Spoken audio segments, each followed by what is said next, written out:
Olá, bom dia.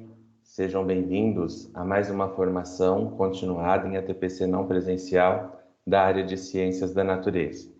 Esperamos que estejam todos bem e se cuidando. Para que a nossa formação transcorra de maneira satisfatória, precisamos adotar alguns procedimentos.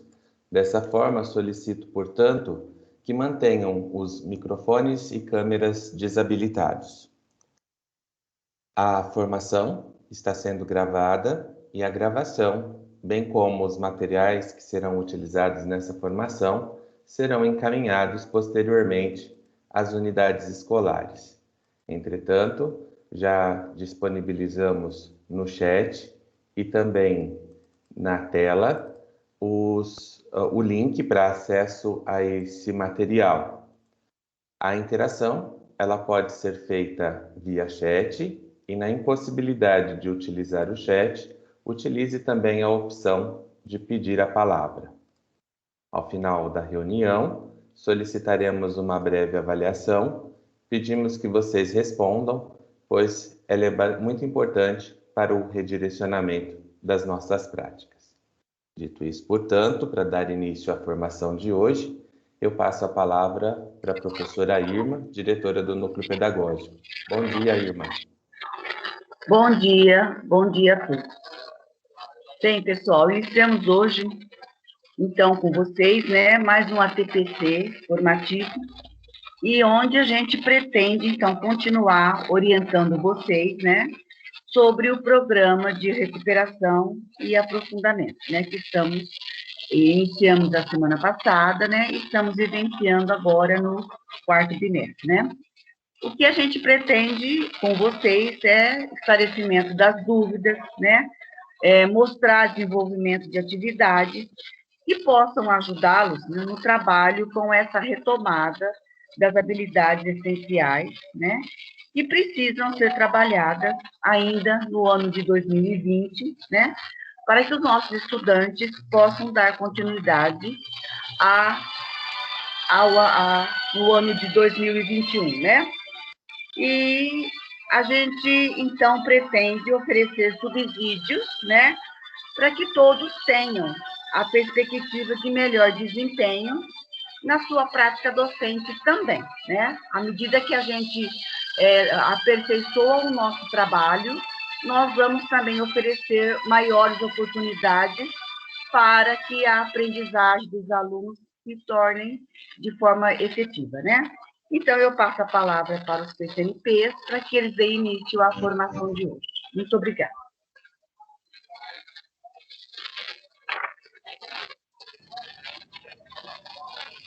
Bom dia a todos, sejam todos bem-vindos a mais uma formação em ATPC na área de Ciências da Natureza. Obrigado, Irma, obrigado, Fábio. Necessariamente, então, no dia de hoje, apresentaremos, como a dona Irma disse, alguns exemplos de atividades, algumas situações que propiciem, que favoreçam a recuperação e o aprofundamento. Então, pensando sempre, nos objetivos da ATPC, nós trouxemos, então, o comunicado 155. Vamos elucidar alguns pontos, alguns aspectos referentes ao desenvolvimento das habilidades essenciais. Então, de uma forma bem clara, eu acho que é um momento, sim, desse diálogo com relação a alguns esclarecimentos que, no atendimento particular, nós já trabalhamos com alguns PCs, com alguns professores, mas eu acho que sempre, é bom, reforçar alguns pontos. Eu acho que ter esse diálogo com relação ao que será desenvolvido. Então, nós apresentaremos, durante essa formação de hoje, alguns pontos essenciais que a gente espera, auxiliar a todos aí no processo, nesse programa de recuperação e aprofundamento. Então, mais uma vez, saúdo a todos e, com certeza, a gente deseja aí que a gente tenha uma finalização de ano letivo, eu acho que da melhor forma possível, diante de todos os desafios, e a gente espera, que todos vocês realmente estejam bem, as famílias de vocês também. Então, é com um enorme prazer que a gente realiza essa formação, pensando em auxiliá-los mesmo no processo de recuperação. Então, entender esse processo, né, de uma forma em que a gente propicie a interação desses estudantes, promover essa reflexão sobre a aprendizagem.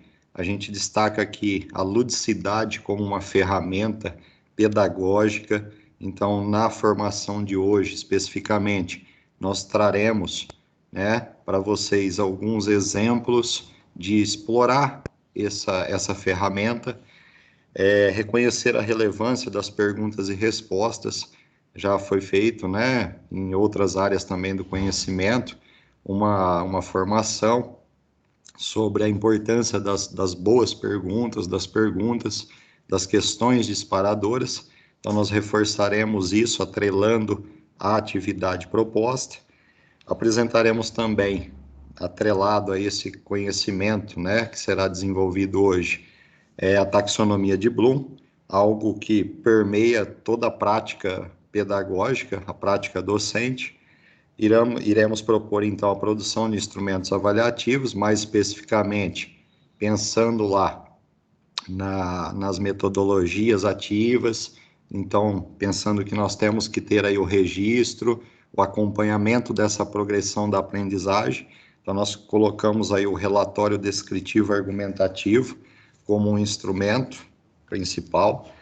E, ao final, pensando também nas escolas de programa ensino integral, pensando em todas as escolas no quesito engajamento dos estudantes, nós vamos propor também um trabalho, né, uma sugestão de trabalho onde as lideranças, independente de modalidade de ensino, as lideranças que a gente sabe que muitas das ações realizadas pelas escolas têm envolvido os líderes de turma, os alunos representantes de sala, justamente nessa busca ativa, nesse engajamento. Então, a gente também associa essa atividade a essa ação. Então, nós também traremos aí para vocês algumas sugestões. Então, basicamente, os nossos objetivos são esses. Então, eu peço, como sempre, que vocês acompanhem agora a nossa sensibilização para a abertura. Pois bem, nada melhor do que começar o dia, né, com a leveza de uma obra de arte como essa, que é a música Aquarela, do Toquinho. Então, pensando nessa música, fazendo aí uma leitura, eu peço que vocês respondam a essa questão. Nós colocamos aqui como levantamento de conhecimentos prévios. Podemos afirmar que a ludicidade pode ser um recurso pedagógico facilitador para o desenvolvimento das habilidades em sua complexidade? Como? Então, fiquem à vontade, gostaríamos muito da participação de todos no chat, né? Automaticamente também é só abrir o áudio, Bem, dar contribuição. Pois não? eu gostaria de falar. Pois não, Elson.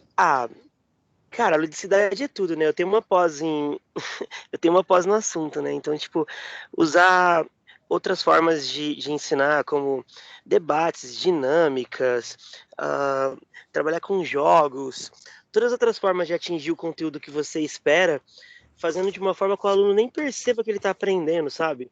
Trazendo ele para você mesmo, assim, para participar, para ter esse protagonismo ali na construção do conhecimento, enquanto você, tipo, faz algo que é inesperado para ele e que torna a aula leve, torna a aula gostosa, sabe? É basicamente nisso que eu tenho baseado as minhas aulas. Então é bem legal estar falando desse assunto aqui. Muito obrigado, Elson. Muito obrigado pela contribuição. Alguém mais gostaria?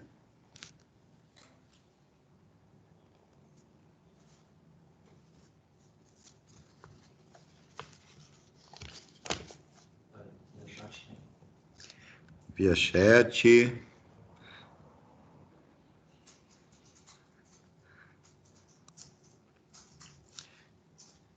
Quem mais gostaria de dar sua contribuição?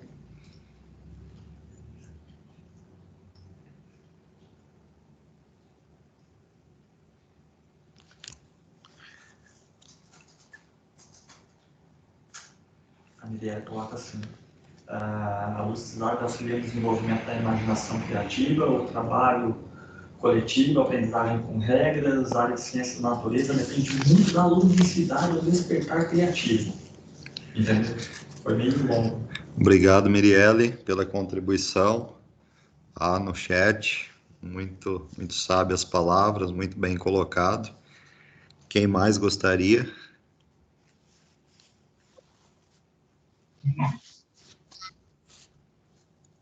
Então, aqui na área de ciência da natureza, a ludicidade é fundamental para o despertar criativo. Obrigado por mais uma contribuição. Bom, de modo geral, pessoal, sintam-se à vontade para dar contribuição, independente de ter aí dado continuidade, tá? Nesse estudo, né, como o Ellison disse, que ele tem uma formação aí especificamente nessa área, né, o que a Mirielle coloca, os demais colocam, da importância da ludicidade.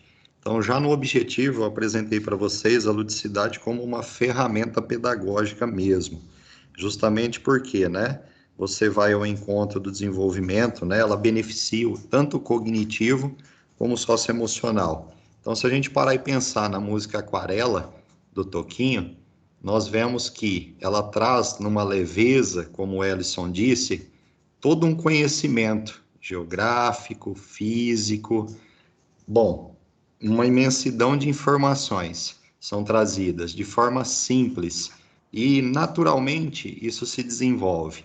Então, se a gente pegar para fazer uma análise, se pegarmos aí para uma análise da letra da música, do título da música, eu pergunto, ao criar, ao compor, né, essa música, quais conhecimentos foram mobilizados?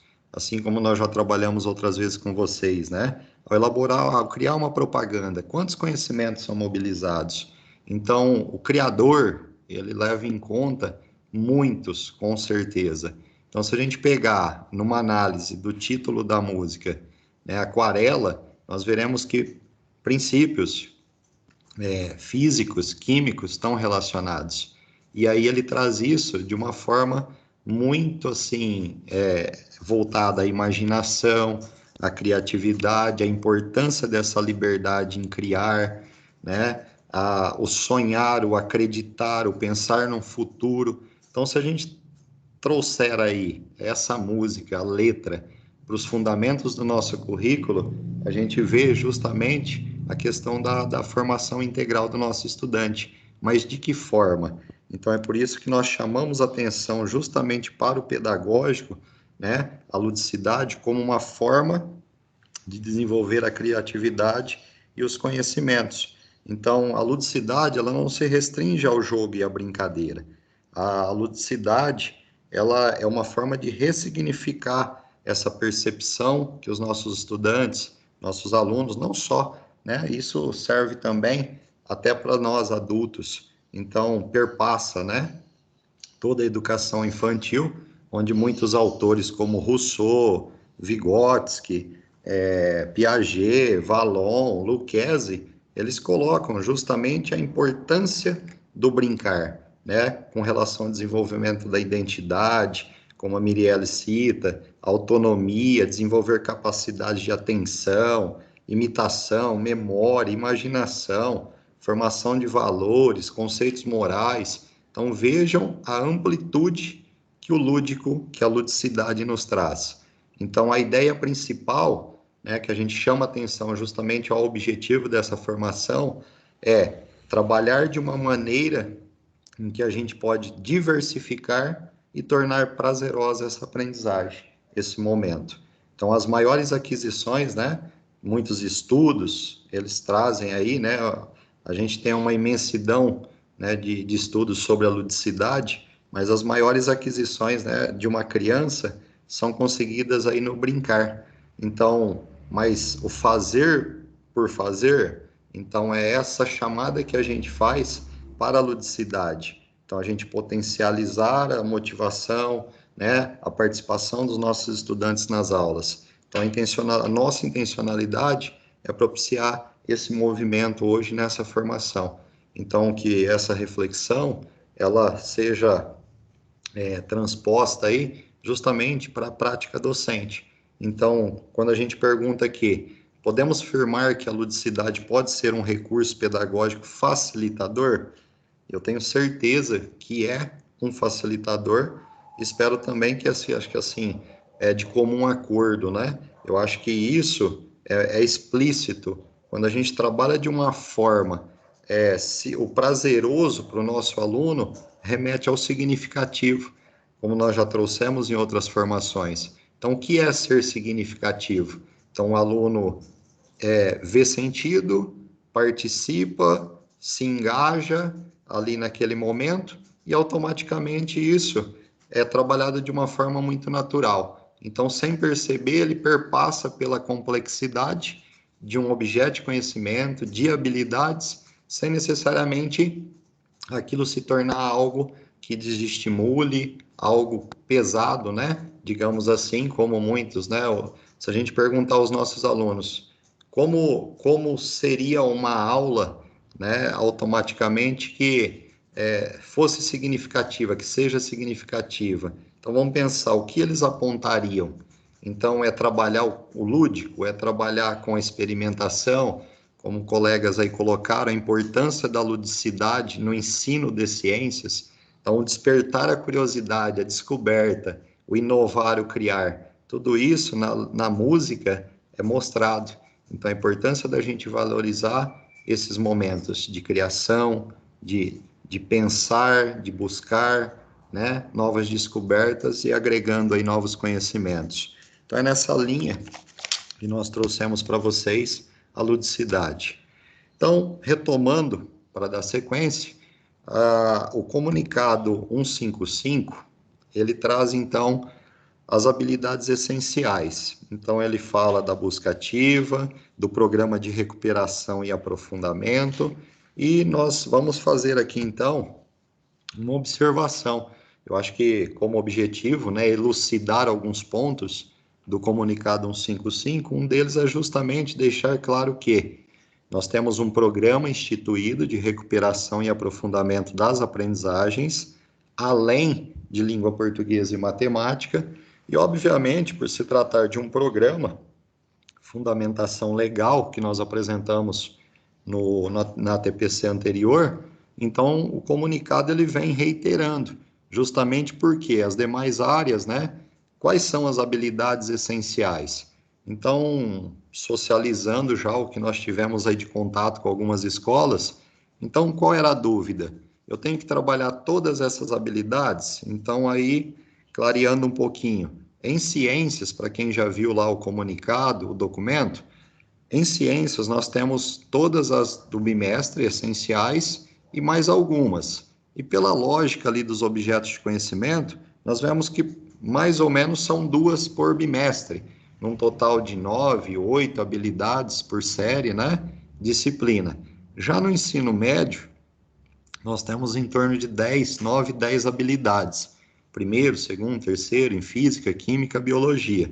Então, o que acontece? Se nós pegarmos aí professores que estão nas escolas de ensino integral, nós temos o PAN. Então, necessariamente é feito esse levantamento das habilidades bimestralmente. Então, vamos pensar quais habilidades não puderam, né, ser garantidas no primeiro e segundo bimestre. Então, você já tem esse levantamento.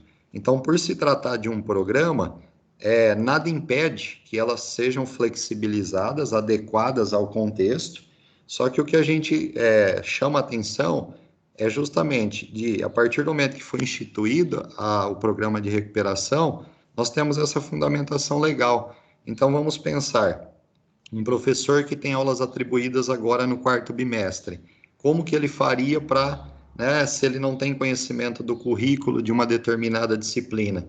Então, ele tem aí esse norte, justamente para começar o trabalho de recuperação. Então, é nessa linha que nós estamos aí conversando, né, com quem nos tem procurado com relação à recuperação, mas, de modo geral, nada de novo nesse sentido, mesmo porque vocês fazem esse levantamento das habilidades que são essenciais, e agora o documento traz a questão das essenciais e suporte, e vocês têm feito esse trabalho e esse levantamento para conduzir da melhor forma o trabalho com a recuperação e aprofundamento, né? Então, a gente só traz essas informações justamente porque eu tenho que trabalhar aquelas habilidades. Então, nós fomos questionados e os nossos apontamentos foram esses, justamente. Então, é você flexibilizar, é você adequar, justamente porque eu não posso lhe dizer, trabalhe essas 4, 5 habilidades que foram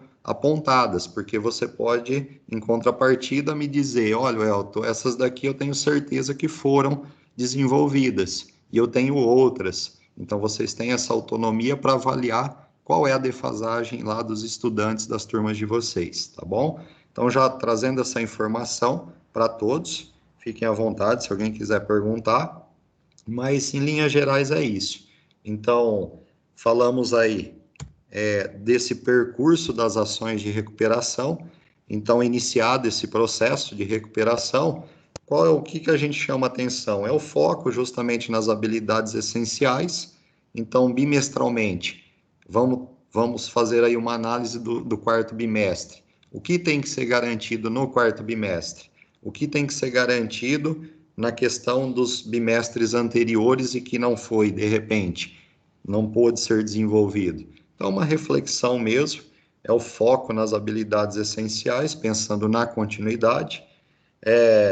Reiteramos também a questão aí desse aprofundamento, que é importante, dessa priorização e do entrelaçamento. Então, nós fizemos um exercício com vocês sobre o entrelaçamento, mostrando justamente que você vai além dos bimestres da disciplina. Então, a gente focou aí a interdisciplinaridade, justamente porque você pega em outras disciplinas, exemplo, química, ciências que nós citamos, os objetos lá de conhecimento e as respectivas habilidades. Então, esse movimento é necessário, é importantíssimo no planejamento aí das ações de recuperação. E mesmo porque nós temos lá as etapas, vamos retomar isso aí também hoje com vocês, mas só para introduzir o assunto que nós pretendemos trabalhar aqui então. Então, esse percurso, nada de novo, é só recapitulando mesmo as etapas, e a principal é esse levantamento das habilidades essenciais. Então, para isso, pensando em subsidiar a prática de vocês, pensando no ATPC como formação, como espaço de formação, nós colocamos a importância da pergunta no processo de aprendizagem dos estudantes. Então, aqui, o Cortella, ele faz uma colocação justamente sobre as perguntas e as respostas. Então, pensar de que forma a minha aula, ela contempla as habilidades, de que forma eu posso conduzir diante da intencionalidade, justamente. Então, aí a importância, né, pensando no ato pedagógico do planejar. Então, a pergunta, ela leva, né, como o Cortella diz, a um território inédito a ser explorado.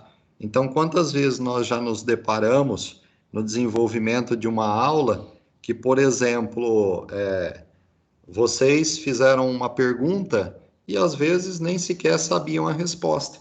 Mas no contexto, isso eu digo porque já aconteceu comigo e tenho certeza que com vocês também. Então, você faz uma pergunta, mas depois você constrói a resposta junto com os estudantes, fundamentando-se cientificamente. Então, essa análise é importantíssima. Então, vamos, né, dar continuidade aí, justamente refletindo sobre esses pontos. Então, nós trouxemos alguns pensadores, alguns estudiosos que falam muito sobre a importância da pergunta. Então, a Beth e o Juanito, eles trabalharam aí na última TPC também em matemática, a importância da pergunta na aquisição, na construção do conhecimento. E nós buscamos alguns autores também que falam sobre a importância das perguntas no ensino de ciências, mas não desvinculamos a estes outros, mesmo porque, né, o conhecimento é historicamente construído.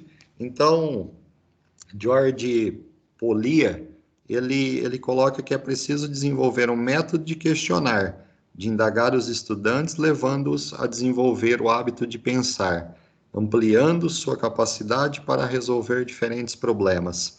Então, por ser um matemático, né, ele é um dos pensadores aí que justamente desenvolve um método de resolução de problemas. Então, ele vai além, não só da matemática, mas isso transcende aí para as nossas áreas do conhecimento. Então, todas as áreas. Então, de que forma questionar?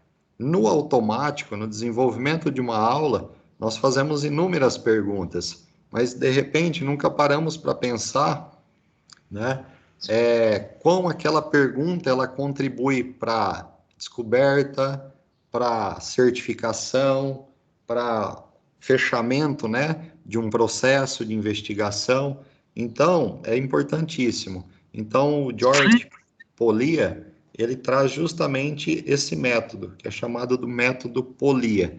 Então, é preciso desenvolver um método de questionar. Então, perguntas simples. Então, na sua aula, de que forma você questiona os seus estudantes? De que forma eles são levados a essa construção, né, desse hábito de pensar? Porque algumas perguntas, elas podem parecer simples, mas diante da tua intencionalidade, você pode, justamente como Cortella coloca, explorar territórios, né, inéditos. Então, vejo a importância da pergunta. O método para desenvolver o hábito de pensar. Então, nós já trabalhamos com vocês, em um certo momento, os princípios para uma boa situação de aprendizagem da Thelma Vaz. Então, vamos pensar aqui, ó, o que seria, como seria, né, esse método. Então, partimos de algumas coisas bem práticas. Então, fazer essas questões, como elas têm que ser? Então, elas têm que ser questões claras e concisas. Então, vamos pensar em perguntas bem simples. Como assim uma pergunta simples? Seria perguntar a vocês, por que você enxerga? Um exemplo. Parece uma pergunta óbvia demais, uma resposta simples demais, mas aí na construção do conhecimento, vocês verão quantos conhecimentos serão mobilizados para dar essa resposta. Então, a princípio, eu não posso julgar que é uma pergunta tola, uma pergunta simples, uma pergunta né, sem significado. Pelo contrário. Então, às vezes, por meio de uma pergunta muito simples, mas a clareza, depois, ela vai se traduzir justamente aí na resposta também, né? A forma como o aluno vai expor o entendimento. Então, pensando lá na Thelma Vaz, as situações, elas propiciam o aluno colocar em jogo tudo que ele sabe, né? Então, contextualizar. Então, é nesse sentido, esse método aí para desenvolver o hábito de pensar. Então, variar o nível de dificuldade. Então, dentro de uma mesma questão, eu posso trabalhar essa complexidade. Promover um tempo de pausa. Muitas vezes, essa gestão do tempo. Eu faço uma pergunta e eu respeito o ritmo de aprendizagem dos estudantes. Então, é um ponto a ser observado. Fazer com que os alunos se pronunciem a respeito das respostas dos colegas.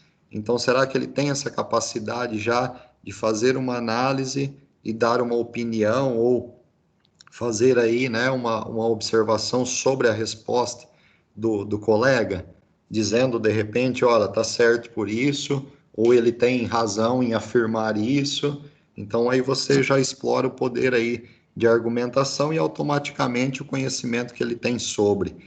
Então, vejam só, esse método, ele está ancorado também na teoria aí do estudioso, do Ainley. Ele também é um matemático e ele reforça a questão da intencionalidade. Então, quando ele fala aqui, considera que de acordo com o critério e o propósito do professor. Então, é justamente aí a intencionalidade. Então, o Ainley, ele coloca alguns pontos e ele traz uma teoria, mas assim, para a gente refletir. Então, existem tipos de perguntas, como ele coloca? Sim. E quais são esses tipos de perguntas? Então, ele traz como as pseudo-perguntas, ele traz como perguntas genuínas, perguntas de exame, perguntas orientadoras. Então, só para vocês terem uma ideia, esse material, na verdade, ele vem para contribuir, mas exige sim aprofundamento, com certeza em alguns pontos, mas a gente traz a fundamentação teórica para essa formação.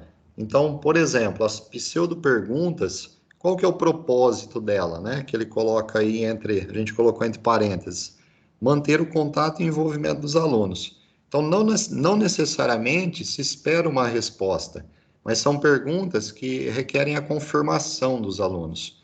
Do tipo, não é verdade? Não acha? Então, para ele falar sim ou não, ele tem que ter ele tem que mobilizar alguns conhecimentos, como o Márcio disse. Então, para pensar em uma pergunta genuína, qual que seria o propósito? Obter uma resposta desconhecida do professor, mas o questionador não conhece a resposta. Então, são as perguntas, como eu disse, quantas vezes nós nos deparamos durante o desenvolvimento de uma aula com perguntas que surgem a partir de uma colocação de um aluno, de um posicionamento, e aí a gente busca essa resposta de forma conjunta.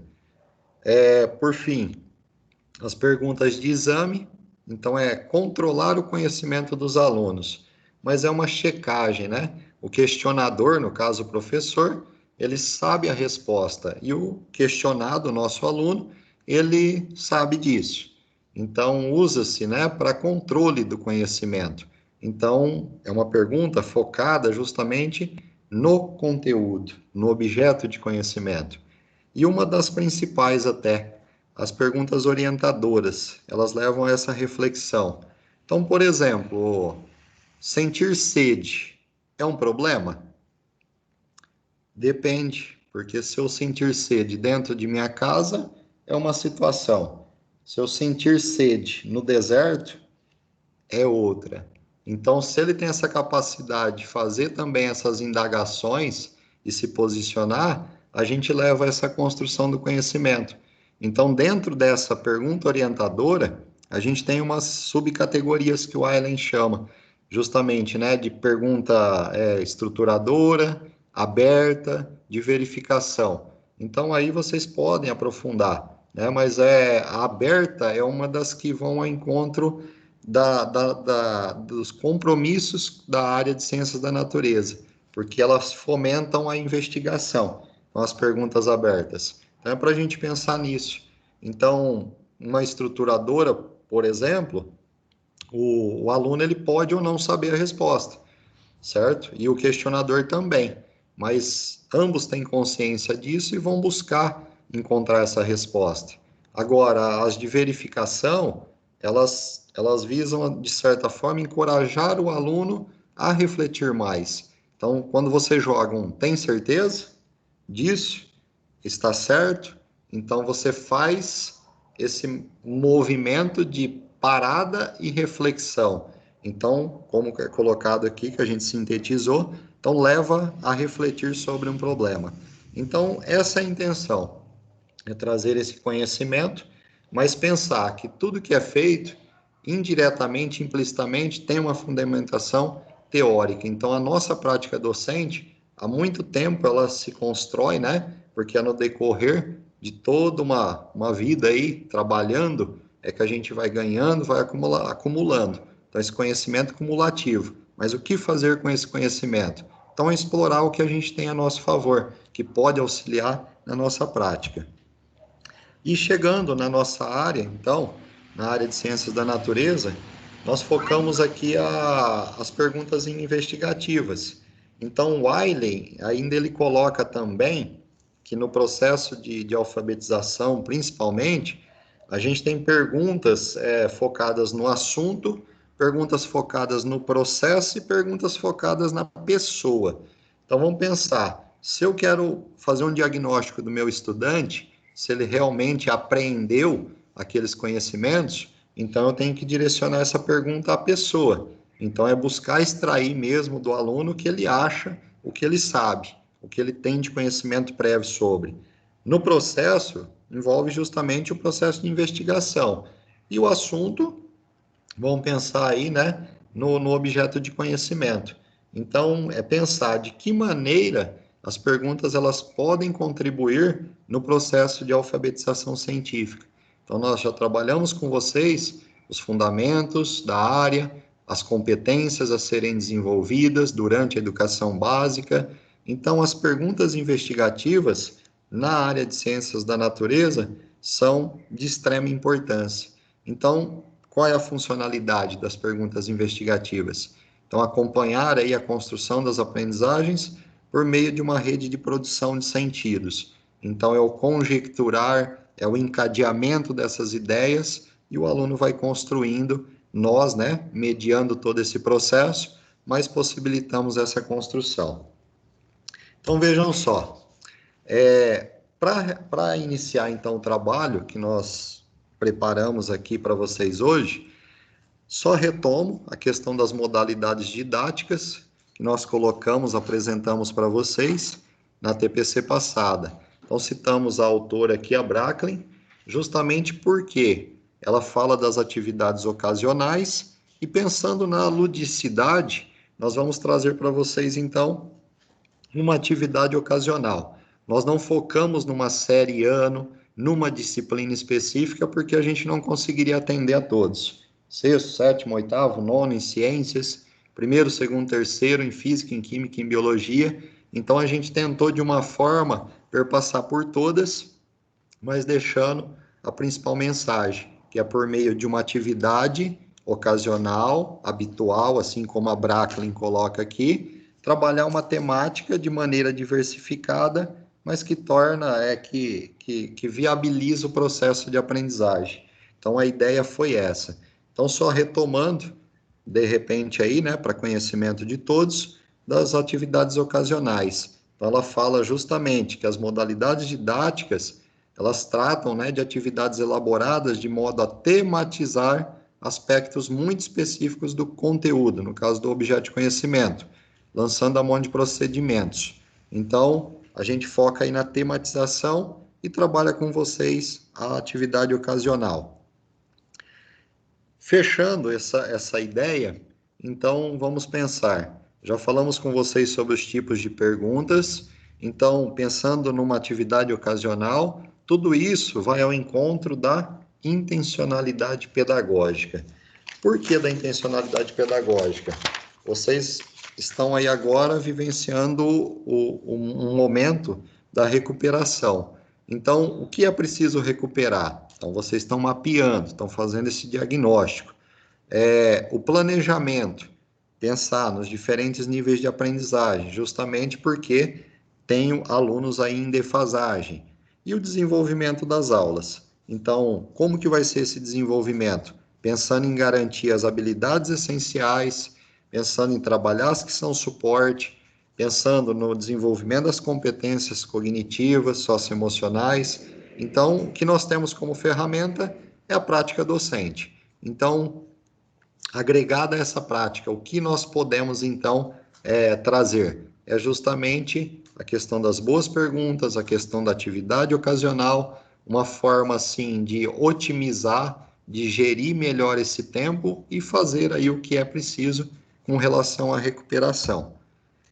Para, então, auxiliar a questão do trabalho da recuperação, com a recuperação, nós trouxemos também aqui uma fundamentação teórica, que é a taxonomia de Bloom. Não sei se todos conhecem, mas a taxonomia de Bloom, vamos pensar aí na palavra, né? Alguns devem já ter remetido aí a própria, né, disciplina, quem é de biologia. Então, nós temos aí a taxonomia na biologia, que é uma forma de classificar, de estruturar, de classificar, né, numa hierarquia. Então, essa taxonomia aí, ela foi desenvolvida por uma comissão de especialistas. O Benjamin Bloom foi o principal precursor, né, quem liderou esse estudo, e automaticamente ele fala sobre diferentes domínios. Então, vamos pensar no domínio cognitivo. O que nós vamos apresentar aqui para vocês é o domínio cognitivo. Então, dentro do domínio cognitivo, nós temos 6 níveis. 6 níveis o quê? Dos objetivos educacionais. Então, quais são esses 6 níveis? Essa teoria, né, da taxonomia, ela já foi revisada, mas revisada de uma forma em que, ao invés de trazer aqui substantivos, ela trouxe verbos, justamente remetendo ao fazer.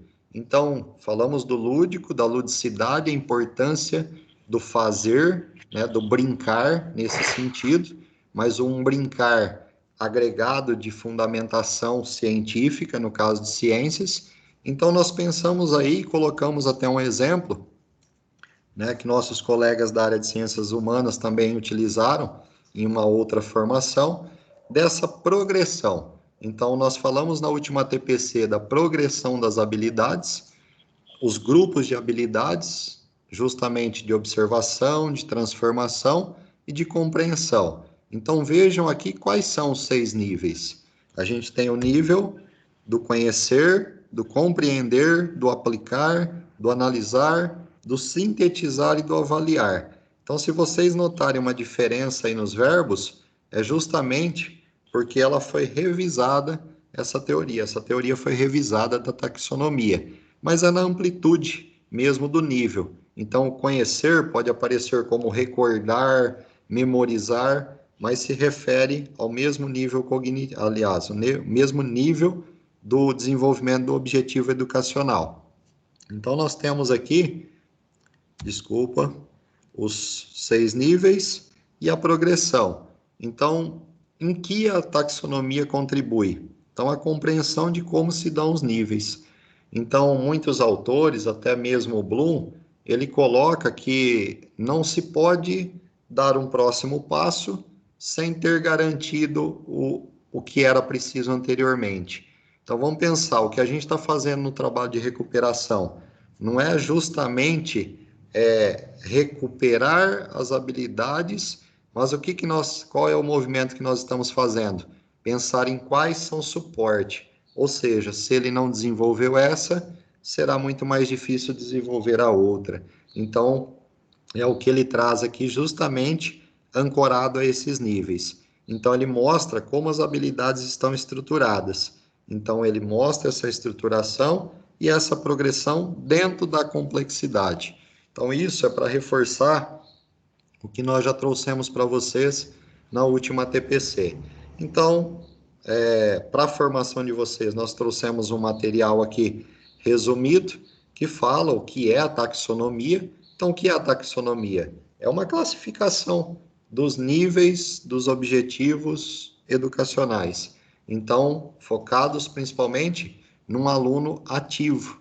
Então, se a gente pensar, deem uma olhada nesses 6 níveis. Conhecer, compreender, é pensar num aluno ativo. Então, tudo aquilo que nós já viemos aí trabalhando com vocês. Então, aqui de forma mais detalhada, nós colocamos, então, cada nível desse. Então, compreender, o conhecer, ele envolve, então, aí, o conhecimento que o aluno deve ter sobre. Nós colocamos também o compreender, que é a questão da interpretação. Então, ele cita aqui também, né, uma informação original e consiga ampliar, abreviá-la, interpretá-la. Então, o que é fazer com essa informação já adquirida? Então, essa transposição, a extrapolação. O aplicar, algo fundamental. Então, a capacidade de aplicar. A partir do momento que eu tenho esse conhecimento, o que fazer com ele? Então, ele coloca aqui o nível aplicar. O analisar também. Essa questão de dividir em partes, né, e o problema, e buscar lá nas minúcias as respostas, então aqui seria um dos níveis de maior, né, porque se a gente estruturar isso numa pirâmide, justamente você vai ver a importância de cada nível, não só a importância, mas pensando nessa progressão, a relevância, né, desse nível. O sintetizar, justamente, e por fim, né, que seria essa verificação, né, verificação dos elementos que compõem um todo. Aqui ele traz uma uma exemplificação, e ao final o avaliar, mas o avaliar de ambos, né? Então, essa importância do autoavaliar-se. Então, o que eu adquiri, o que eu consigo agora com essa informação, de que forma eu faço essa transposição, de que forma eu aplico. Então, aí a importância do avaliar, né? Fazer com que o aluno confronte um dado, uma informação, na condição de argumentar, e por aí vai, né? A gente tem um leque aí de outros verbos relacionados. Por fim, agora, para entrar então na atividade que nós vamos propor, só relembrando vocês, né? Em todas as ATPCs, nós apresentamos diferentes atividades, em diferentes abordagens, mas em todas elas tenham a certeza, a intenção é contribuir com a prática de vocês. E a área de ciências da natureza, ela tem um compromisso com a alfabetização científica, não só, né? Mas o currículo, ele traz a questão do letramento, dos multiletramentos entre as áreas. Então, o exercício que a gente vai propor a vocês também, ele explora essa questão da interdisciplinaridade. Então, importante trazer para o contexto escolar alguns autores, né, que fundamentam a questão da alfabetização científica, Cicerón. Então, essa reflexão, né, ela vai ao encontro das competências gerais, vai ao encontro do ensino investigativo, né, por meio de boas perguntas até, como a gente já trouxe para vocês. Então, eles trazem uma definição para a alfabetização científica, o Cicerón e o Carvalho.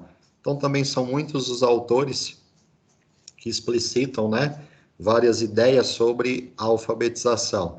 E o Helvas, que define o papel do professor da seguinte forma: o professor, antes de ser um especialista no domínio dos conteúdos que busca ensinar, necessita ser um estimulador de aprendizagem e um verdadeiro jardineiro de memórias, despertando em seus alunos as estratégias para seu uso coerente. Então, se a gente pensar, qual que é o papel de um jardineiro? Existe jardim sem um jardineiro?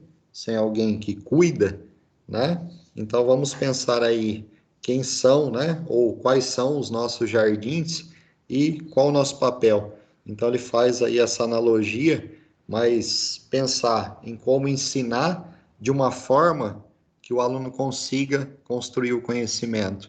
Então, a nossa reflexão é nessa linha. E para dar continuidade, então, o Márcio agora, né, em conjunto, nós vamos apresentar uma atividade que justamente vai focar a ludicidade. Então, como nós apresentamos as etapas da metodologia da recuperação, nós trouxemos novamente essas 3 etapas aqui, mas que vão ao encontro, né, que remetem ao plano de aula, que falam da ativação inicial, do desenvolvimento e da finalização de todo o processo. Então, segue a mesma linha da atividade anterior apresentada, mas agora com algumas observações, algumas inclusões a mais, aí, algumas inferências a partir da ludicidade.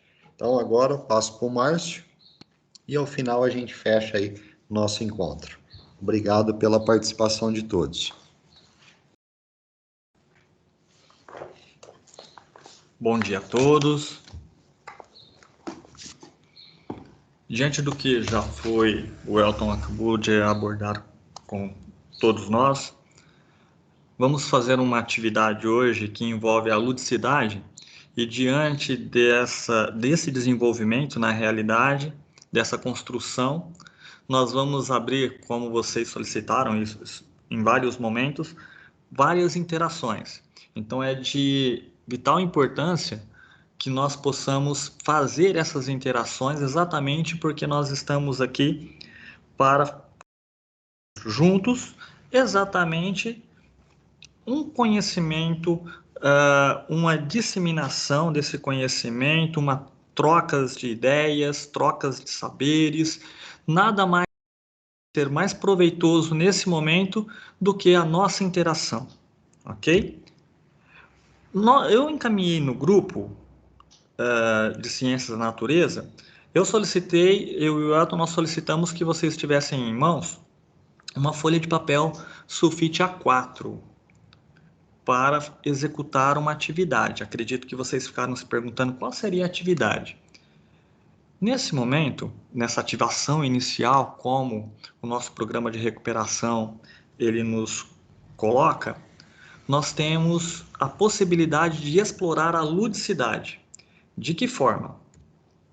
Eu vou dar uma comanda a vocês e solicito que vocês, mediante ao que sabem, ao que conhecem, na mobilização dos conhecimentos, construam um aviãozinho de papel. Só isso. Que façam a construção de um aviãozinho de papel daquilo que você já conhece, ok? Eu vou dar um minutinho para que vocês façam isso. Se quiserem abrir o microfone para alguma interação, fiquem à vontade, ok? Ou via chat também, tá?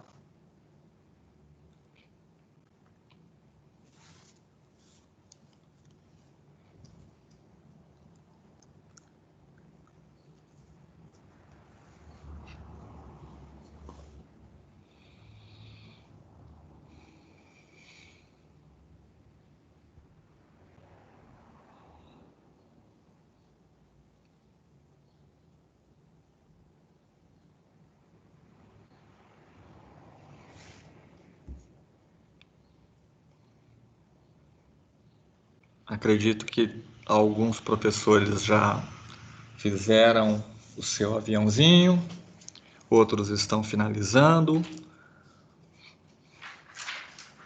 Alguns vão se lembrar da infância, outros vão se lembrar que o sobrinho, o filho, já pediu para fazer um aviãozinho.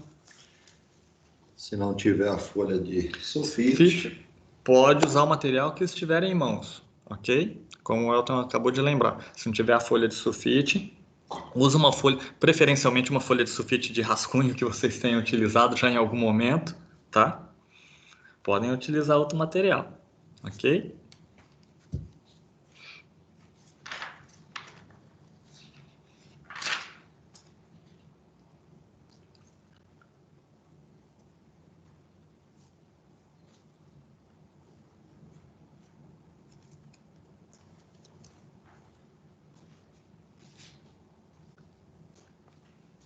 Bom, então, dando sequência, vamos fazer um diagnóstico da comanda inicial, ok? Já que nós estamos partindo para um processo de desenvolvimento da ludicidade e aplicação de conhecimentos científicos diante desse contexto, todos atenderam a comanda?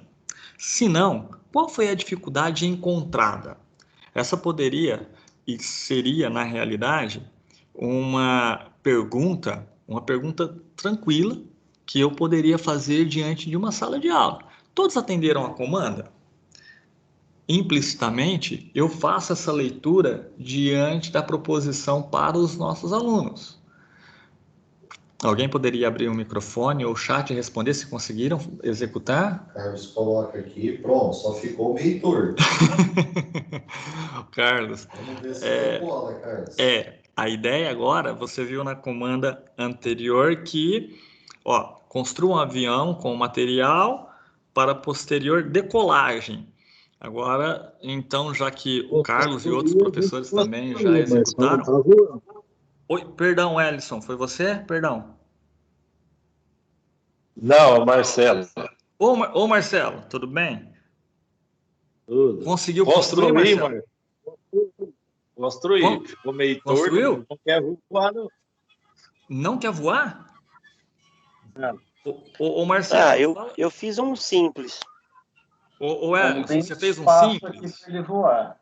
Tá bom. Então eu quero que vocês façam agora. Vamos organizar aqui, uma vez que nós estamos online, vamos organizar da seguinte maneira. Eu quero que vocês lancem esse aviãozinho e descrevam como foi o voo desse aviãozinho. Pode ser que aí tem toda uma intencionalidade, como o Elton mencionou há pouco, existe uma intencionalidade nessa construção, ok? Lancem o avião e observem o voo desse avião, por favor. foi reto e bateu no meu portão. Acabou de amassar o bico. Tudo bem, Ellison. Então vamos fazer um diagnóstico disso já, tá bom? Ó, dentro do quarto. Já caiu no chão. Nem voou muito. não, tá bom. Então vamos continuar, que vocês vão entender essa intencionalidade, tá bom? Se não, qual foi a dificuldade encontrada? Para quem não conseguiu construir o aviãozinho, qual foi a dificuldade encontrada? Quem pode orientar para que vocês possam confeccionar um avião? Às vezes, eu nunca fiz um avião e eu tenho dificuldade em construir um objeto lúdico que envolve essa ludicidade. Quem conseguiu? Qual foi o modelo? Eu vou colocar para vocês aqui.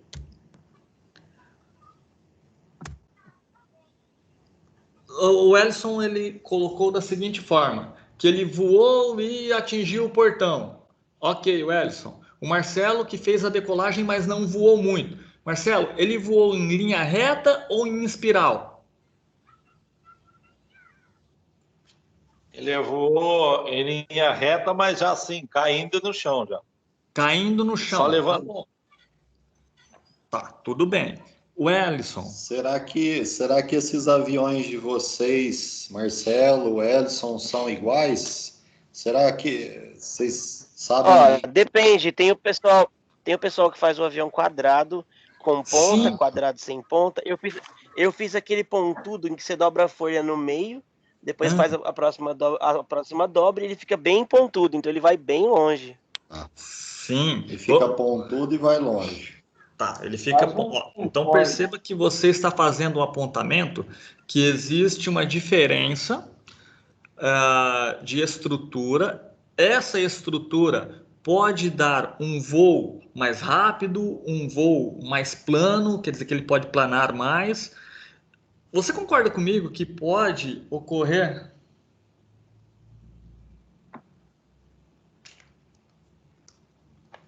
Você concorda comigo que pode ocorrer momentos que nós possamos empregar conhecimentos científicos, por exemplo, na construção de ângulos? Será que esse seu aviãozinho que você ficou mais pontudo, será que...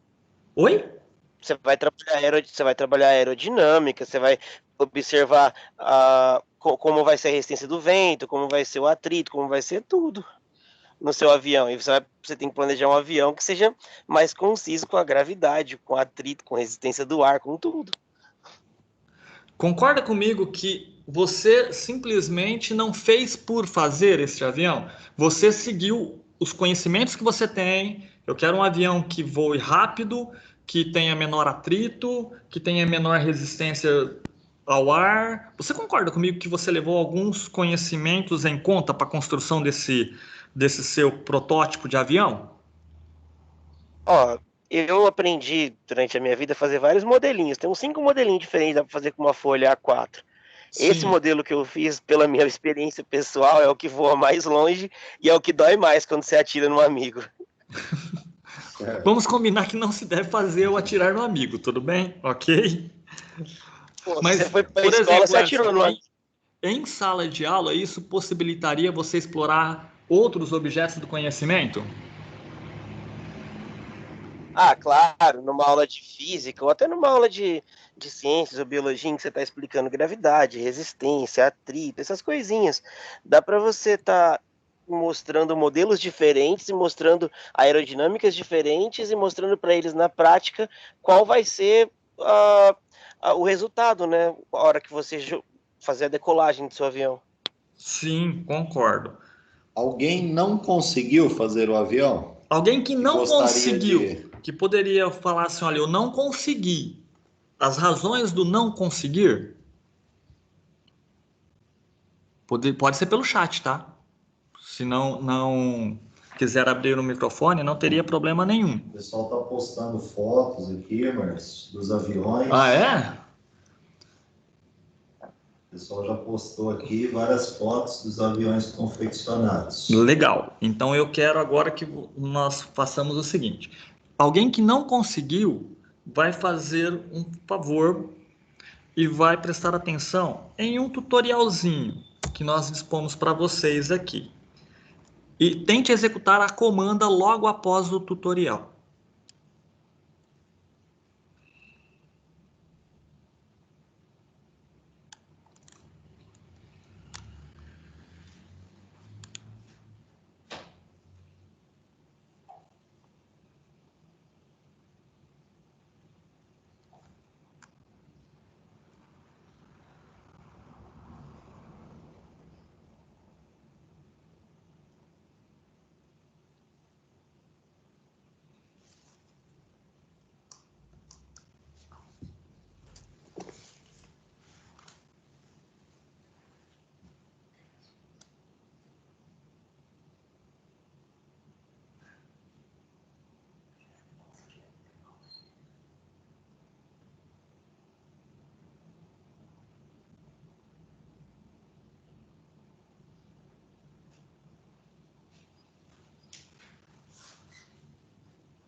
Lê para mim o que é Eliane, que ficou excelente.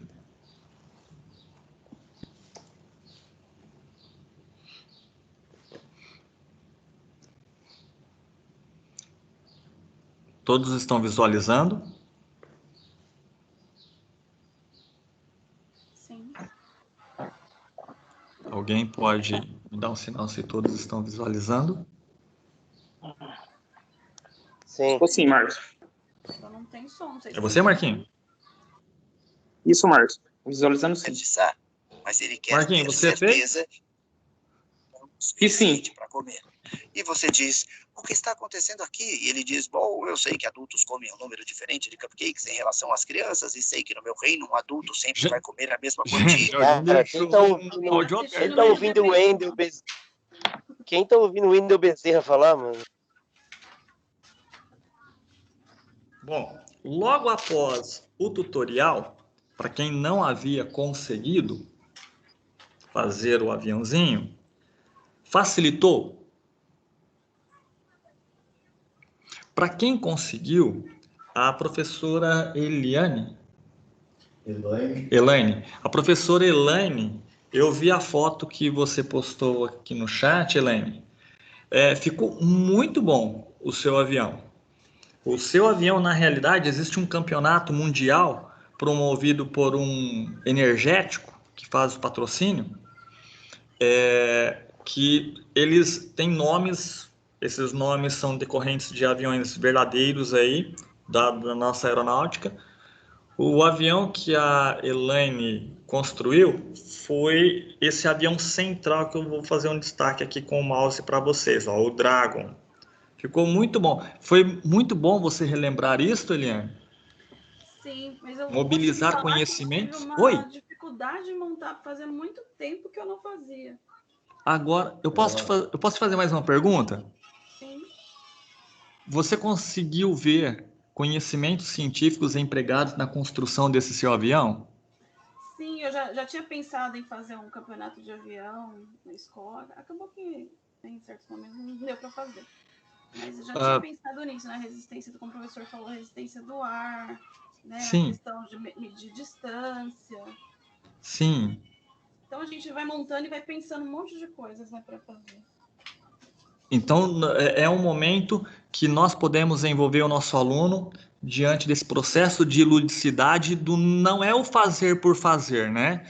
Para o aluno... Aqui... Oi, Wellison. E só para você saber, existe avião de papel com motor e controle remoto. Ah, sim, sim.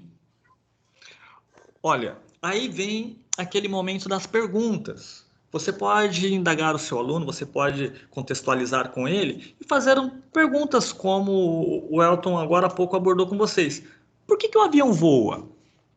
Vamos mobilizar os conhecimentos que esse aluno tem, vamos fazer com que ele mobilize e coloque em jogo tudo que ele tem. Nós já vimos em momentos anteriores, alguns pensadores, por exemplo, a Thelma Vaz, ela enfatiza muito isso, possibilitar que o aluno exponha tudo que sabe para que isso possa também ser o nosso norteador no nosso trabalho pedagógico, no nosso planejar da nossa aula, no nosso contextualizar a nossa aula, trazer para próximo do aluno o conhecimento científico e diante daquilo que ele pode construir, ele pode desenvolver ao fazer um aviãozinho de papel, ok? Vocês fizeram um lançamento, já descreveram o lançamento, aí eu levo a vocês a uma reflexão. O Marcelo falou que o avião dele não voou muito e de repente caiu. Será que o centro de gravidade dele poderia estar fora? Será que o avião do Ellison, que conseguiu ter uma distância maior de voo, ele tinha um maior atrito com o ar, um menor atrito? Será que o centro de gravidade pode ter ficado mais adequado? Então, existem possibilidades que nós podemos explorar nesse sentido. E a professora Eliana traz bem. Ela mobiliza vários conhecimentos aí, inclusive ela cita, com a sua permissão, Eliana, que você já pensou em fazer um campeonato desse. E isso movimenta diversos componentes da nossa área, como matemática, como artes, como ciência, como física, como química, né? A construção do seu aviãozinho mobilizou vários conhecimentos, vocês já expuseram de uma maneira muito clara, muito concisa. Materializando, então, os nossos objetos do conhecimento. Nós podemos aprender brincando. Entendam esse brincando com uma intencionalidade. Existe uma intenção para isso. Poderiam, além dos nossos colegas, do Ellison, do Marcelo, da Elaine, do Carlos, que participa, outros colegas poderiam também responder esse nosso questionamento, que nós estamos aqui numa grande sala de aula virtual, onde nós temos a possibilidade de trocar saberes, de desenvolver conhecimentos. Algum outro colega poderia contribuir também?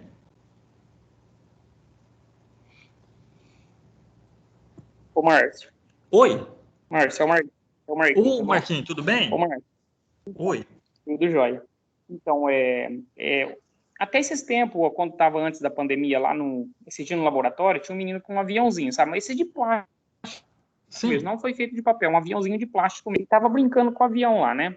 Sim. E aí até eu comentei comentário ali tudo, até comentei com ele porque o avião voa. Aí, por fim, eu acabei explicando para ele as 4 forças básicas, né?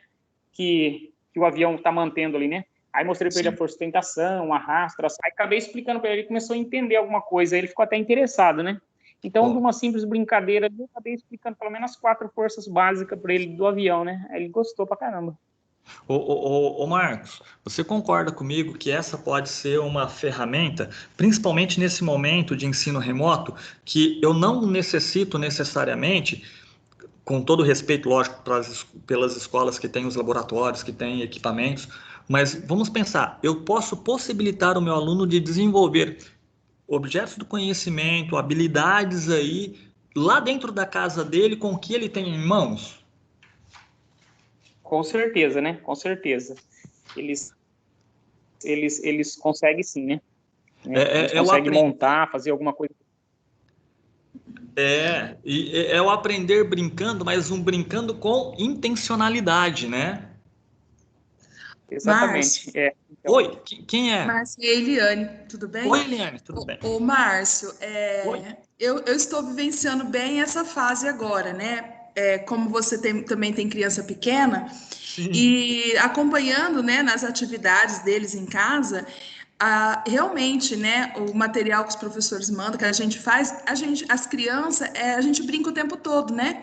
E é brincando, sim, que eles estão aprendendo. Então, na verdade, eu estou vivenciando isso dentro de casa com a minha filha, né, de 5 anos. Então, a metodologia, né, que os professores utilizam, né, com os pequenos, então faz até a gente também repensar nas nossas práticas também, né? Como que as crianças aprendem brincando, né? Então é bacana isso, viu? Muito bacana. Não, eu acho que é fundamental, mesmo no momento presencial nosso, principalmente no nosso momento presencial, trazer para o aluno exatamente esse processo de ludicidade, que a brincadeira pode ter uma fundamentação, e tem uma fundamentação científica, mas no momento certo, ensinar isso com intencionalidade, né? Existe um momento do prazer que a criança tem ao desenvolver a atividade, e existe a fundamentação, o desenvolvimento dos objetos do conhecimento e as habilidades, né? E através da brincadeira eles vão adquirindo isso, né? Então, isso que é interessante, né? Fica assim, é uma maneira assim de aprender que não é uma coisa chata, né? Se torna prazerosa. Ele constrói, né? Ele vai percebendo essa construção. Constrói seus próprios o conhecimento, isso mesmo. Muito bem. Pensando na recuperação e aprofundamento. Sala de aula, né? A hora Oi? Que quando não está na pandemia, né? Que vai o pessoal lá, entrega panfleto, molecada nem lê, pega o panfleto lá, dobra, faz aviãozinho. Ali, de repente, a gente está descobrindo um engenheiro aeronáutico, né? Sim. Pode ser, por que não? É questão de fomentar esse menino exatamente na busca do sonho dele, né? Uhum. Pensando na recuperação e no aprofundamento, quais objetos do conhecimento, vocês já citaram anteriormente aí, nós poderíamos construir, poderíamos desenvolver com essa construção desse aviãozinho nosso de hoje, tá? É uma proposição, gente. Nós temos várias possibilidades. Nós estamos propondo uma ideia e você, muito melhor do que eu, sabe qual é a condição do seu aluno hoje, o que ele pode mobilizar, o que você poderia oferecer para esse aluno. Uma vez que vocês estão lá no chão da sala de aula e conhecem esse aluno muito melhor do que nós. Então, por exemplo, diante dessa temática que vocês já abordaram anteriormente, nós poderíamos falar de transformações físicas e químicas na matéria, propriedades térmicas, mecânicas. Nós poderíamos falar de transformações de energia, dispositivos de segurança. Por que será que um avião, durante uma tempestade, ele pode receber o impacto de um raio? Será que ele tem dispositivos que possibilitam ele a prosseguir a sua viagem ali?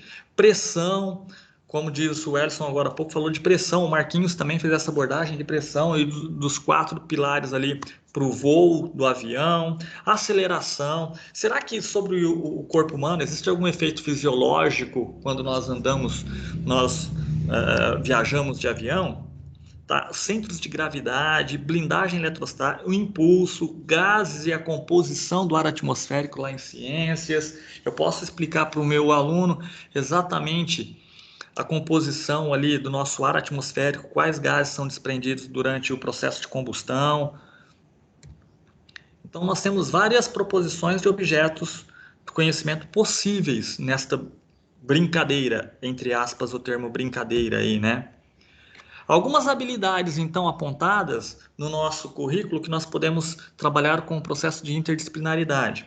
Por exemplo, em ciências, nós temos lá no 7º ano 2 habilidades, do 9º ano, mais 2 habilidades. Percebam, observem os verbos identificar, investigar, tá? Nós temos ali em ciências ainda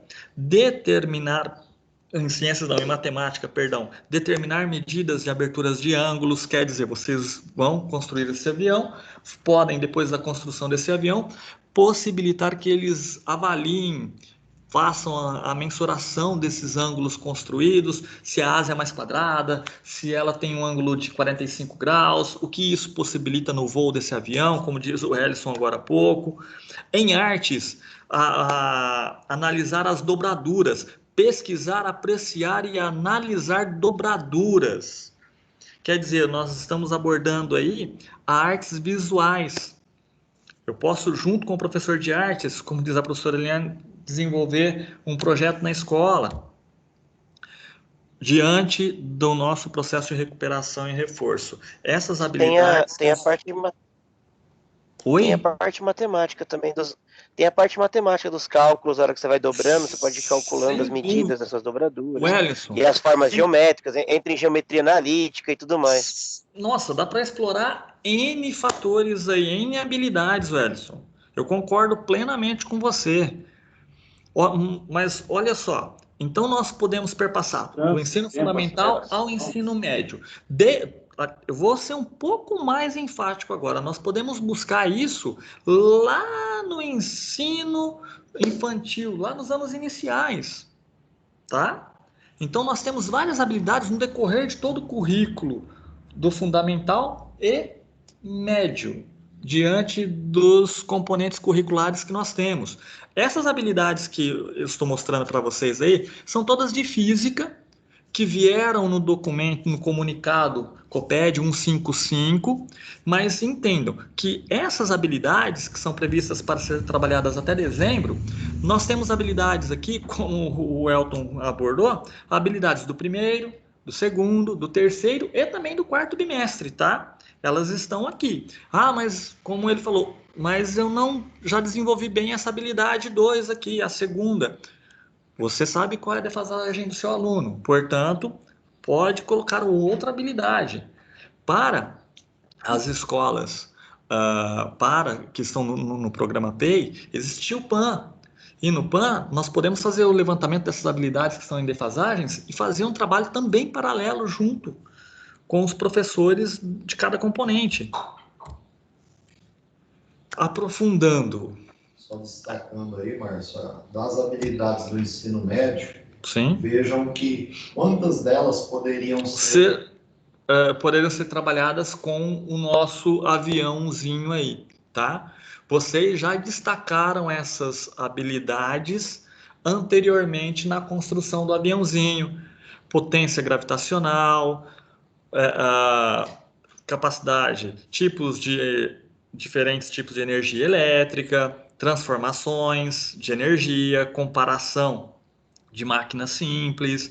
Nós podemos ter aqui N objetos do conhecimento e N habilidades sendo trabalhadas, as leis de Newton, tá? Para aprofundar, nós temos aqui a segunda etapa da experimentação que nós poderíamos fazer, essas 3 imagens aqui. Aqui nós temos a passagem exatamente do movimento da corrente de ar. Isso a física trabalha muito bem. Quando nós pegamos a nossa folha de papel, se você pegar uma folha de papel agora e soprar, você vai perceber, como na primeira imagem aqui no texto A, nós podemos perceber o que vai acontecer com essa folha. Será que ela continua abaixada? Ou será que ela se levanta, né? A imagem B já mostra esse fluxo de ar e o movimento.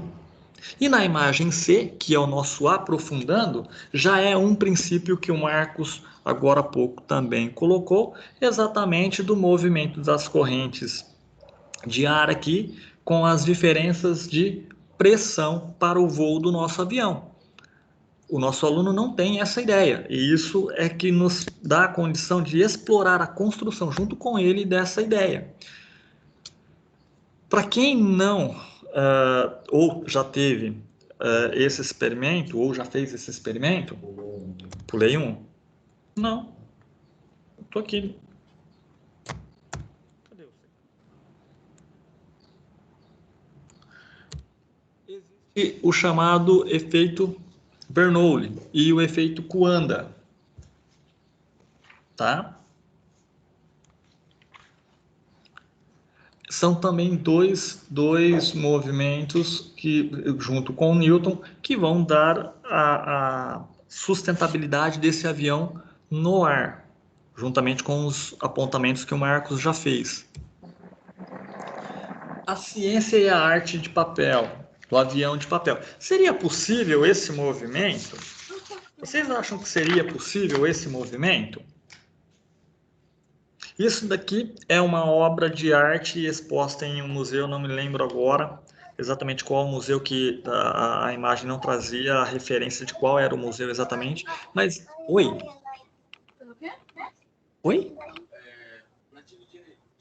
Mas esse movimento e esse artista trabalha com secadores de cabelo. Será que ele teve que mobilizar conhecimentos de física para construir essa imagem? Então, o que nós podemos concluir com isso?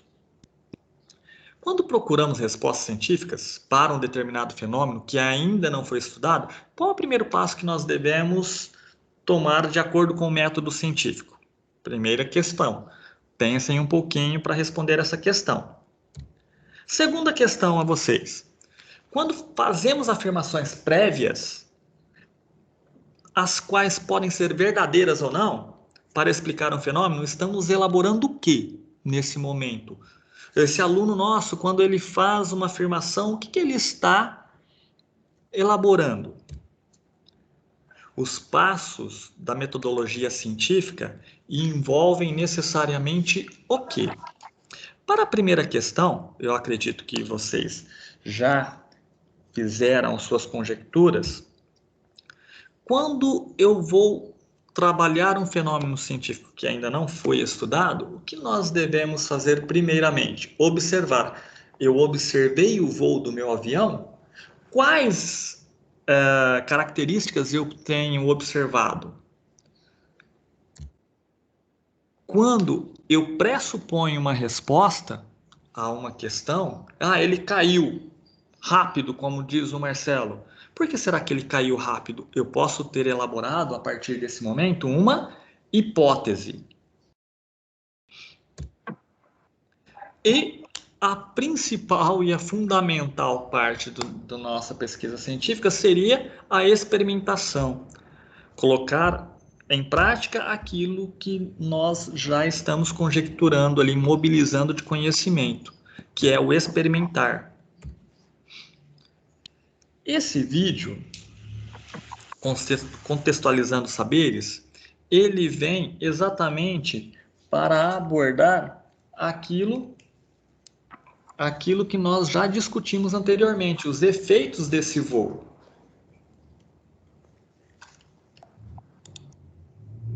Fala galera do Blablalogia, meu primeiro vídeo de 2019 aqui no canal. As séries dessa vez foram um pouco longas, mas serviram para algumas ideias legais de vídeo. Por exemplo, eu passei um nervoso com essas duas cenas aqui, ó, dá uma olhada.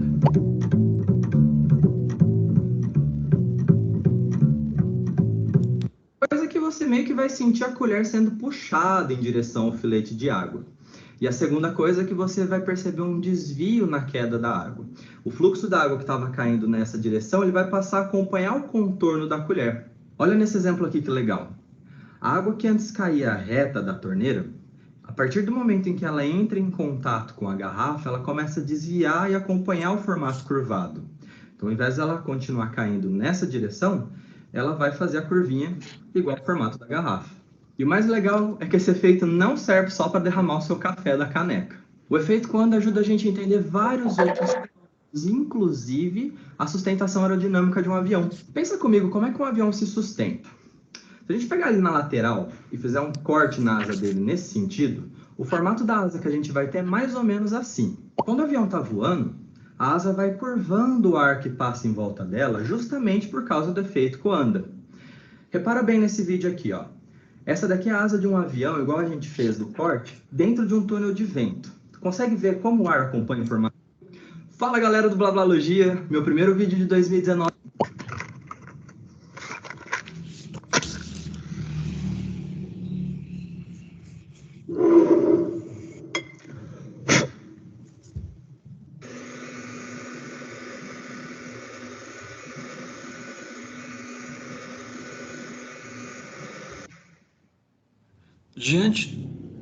Diante do vídeo que nós colocamos para vocês, que foram alguns recortes desse vídeo, vocês poderiam visualizá-lo na integridade posteriormente, como exemplo, vocês viram que nós temos aí alguns efeitos. Aí eu deixo algumas perguntas para curiosidade do nosso aluno, exatamente para explorar a possibilidade de construção e finalização dos conhecimentos, dos objetos de conhecimento. Por que as janelas dos aviões são redondas? As asas dos aviões comerciais têm pontas dobradas. Por que existem aviões de diferentes formas? porque parecem ser mais espaçosos do que realmente são. Existem fundamentações científicas para explicar essas respostas aí, tá? Que fomentam essa resposta.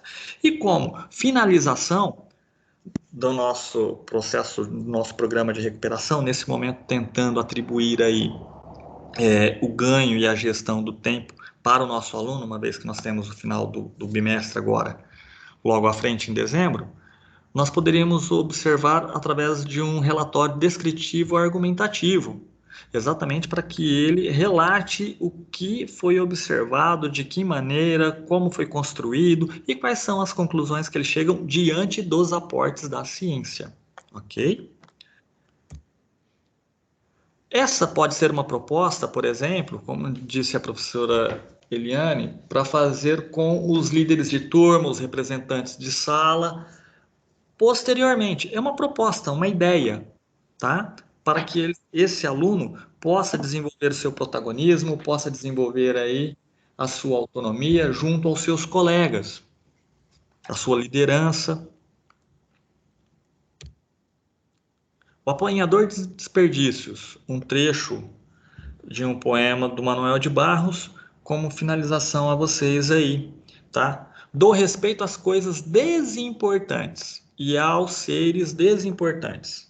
Prezo insetos mais do que avião, prezo a velocidade. As tartarugas mais do que os mísseis.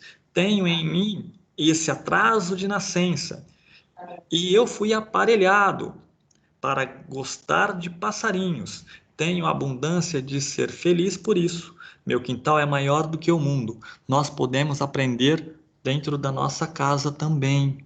É o nosso objeto de estudo, é o nosso foco hoje, principalmente nesse momento de ensino remoto, que o nosso aluno pode e deve aprender também em casa, diante do que vocês podem e estão propiciando a esses alunos. Vocês estão fazendo um trabalho magnífico e nós estamos aqui também exatamente para, na medida do possível, auxiliá-los. É uma troca de saberes. Vamos em conjunto construir isso. Materiais de apoio, nós deixamos aí 2 links de materiais de apoio para que, se você for utilizar essa atividade, fique à vontade, que vão ter materiais aí para que os alunos acessem e contextualizem. Deixamos então o link da nossa avaliação do ATPC de hoje. Um bom trabalho a todos, um bom dia a todos. Welton. Pessoal, muito obrigado pela participação de todos no chat. Deixamos claro que isso é só um subsídio, uma sugestão. Inúmeras outras habilidades poderão ser exploradas. Então fica a dica aí, né, essa sugestão de explorar a ludicidade. Espero que contribua no trabalho de recuperação e vejam necessariamente de que forma essas coisas simples, né, como o Manuel de Barros traz, como essas coisas simples elas podem agregar e mobilizar muitos outros conhecimentos. Então, essa é a nossa análise, essa é a nossa consideração final. Então, todo o material será disponibilizado para que vocês façam aí, né, um estudo e aproveitem da melhor forma. Muito obrigado, um bom feriado aí, né, a todos, né, parabenizando a todos os funcionários públicos. Então, muito obrigado a todos. Bom feriado, bom trabalho a todos, pessoal, e um bom dia do funcionário público para todos nós. Beleza, Márcio. Obrigado, Samuel. Valeu. Obrigado, valeu. Valeu, Marquinhos. Valeu, beleza. Valeu, gente. Tchau, tchau. Valeu, gente. Tchau. Falou, tchau, tchau. Fui. Tchau. Até mais.